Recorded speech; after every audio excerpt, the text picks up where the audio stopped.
Hoy, gising! Ano minumukmok mo? Masyado ka nagpapakain sa problema mo. Baka nakakalimutan mo. Hindi lahat ng tao kailangan mong i-please. Hindi kailangan palaging lahat ng taong nakapaligid sa'yo sasang-ayon at papabor sa'yo. Taka na yan ang problema sa atin eh. Makarinig lang tayo ng konting negative sa iba. Wala na, nawawala na tayo ng gana. Tinatamad na tayo. Akala ko ba may pangarap ka?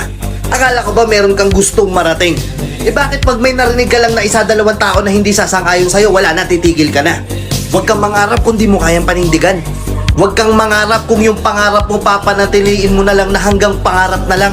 Kung mayroong kumukupal sa buhay mo, pabayaan mo sila. Gawain lang talaga yun ng mga taong walang magawa.